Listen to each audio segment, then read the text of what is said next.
হাজির হয়েছে টিটু ভূঁইয়া। কি অপরাধ ছিল তার? আমাদের গ্রাম, আমাদের বিলের মাছ, সামান্য মাছ খাওয়ার অপরাধে আজকে তার এই অবস্থা। আর কি অপরাধ ছিল তার? বাড়িতে টিউবওয়েল নাই, গোসল করার জন্য আমার বোনের বাঁধানো ঘাটে গোসল করতে গিয়েছে। দেখেন তার সাঙ্গপাঙ্গরা কি করেছে আজকে। দেখেন ভাই দেহে রক্ত, শক্ত আমরা হব শক্ত। ভাই দেহে রক্ত, ভাই দেহে রক্ত, আমরা হব শক্ত। আর কি অপরাধ ছিল তার? আপনারা ভালো করে জানেন টিটু ভূঁইয়া ভালো ক্যারাম খেলতে জানে। সে খেলতে গিয়েছে, দেখেন তাকে কি করেছে। আমি সবাইকে হুঁশিয়ার করে বলে দিতে চাই, আজকে টিটু ভূঁইয়ার এই অবস্থা, আগামীকালকে আপনাদের সবার, এরপর আমাদের হবে।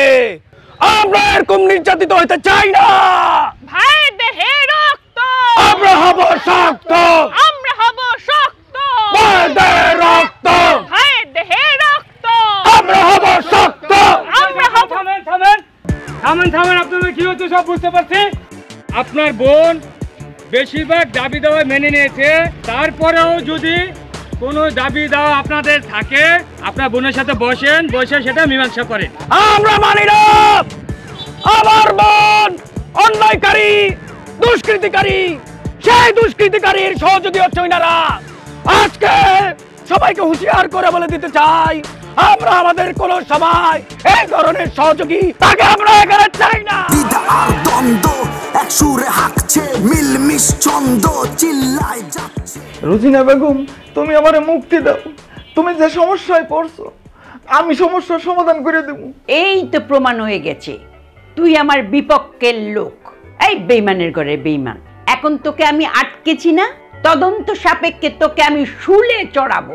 তুমি আমাকে একটা সুযোগ দাও, তুমি কি করলে খুশি হইবা আমি তাই করব। নরম গদির উপর শুয়ে শুয়ে কানে হেডফোন লাগিয়ে তুই রিল দেখিস না, মেয়েরা ডান্স করে? সেই ডান্স থেকে এখন তুই আমাকে একটা ডান্স দেখাবি। শুরু কর, স্টার্ট।